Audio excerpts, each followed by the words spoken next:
Lovely people, how is it going over there? It's been a while I uploaded a video, but this video is going to be about what I've learned so far on this broiler farming of a thing, and I'm going to share with you. I don't hide anything from you, and that is if you want your broiler meat chicken to grow fast, you need to put three things in place, or let me say like four, but they are interwoven. The first thing, which is more or less like the umbrella, is the housing. Look at my umbrella house. Of course, the professionals will know what is wrong and what is right. This is wrong.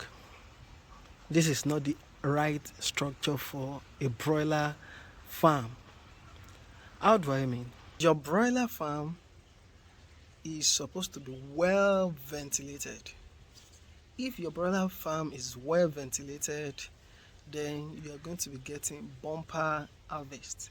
At the same time, you will not be having much casualty. Do you even know that heat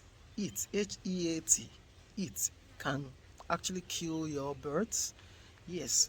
If there's no enough ventilation, your birds, they will just die. So that as number one, which is your housing has to be right.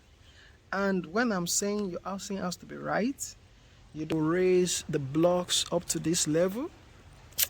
A coach or two maximum is okay, and the remaining ones will be covered with net. And make sure is round like that, or let me say is rectangular in shape, or whichever design you want to make, but just make sure there is cross ventilation.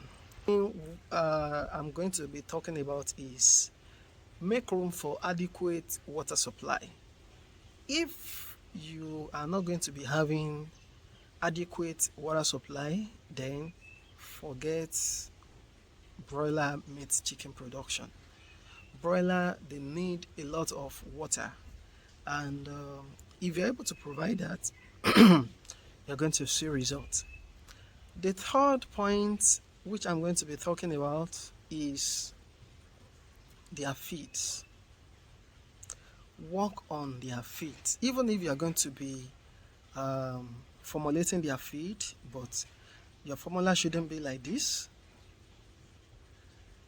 Rather, you can use the conventional formula, the conventional feeds, which are readily available in market.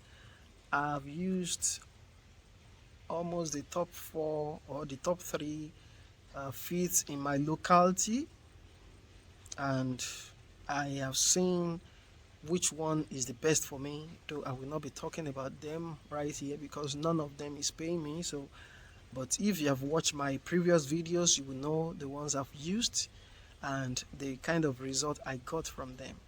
So the last one is avoid overstocking, which is the fourth point. Avoid overstocking. In a place which is as small as this one is by like 17 feet by 25, if I'm not mistaken. The maximum this place can take is 200 birds.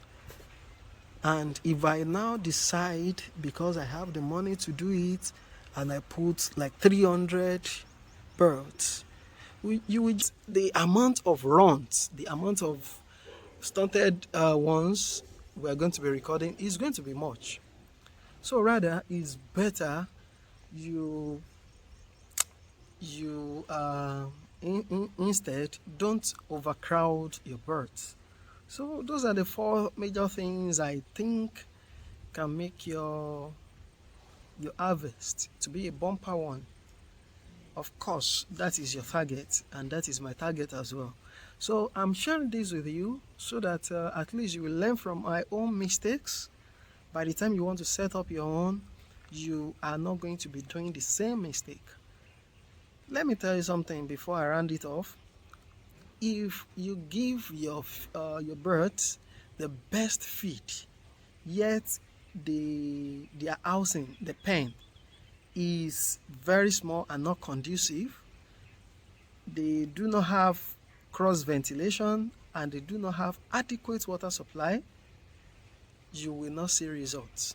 They will just be eating and be defecating the feed without converting as enough as what you want.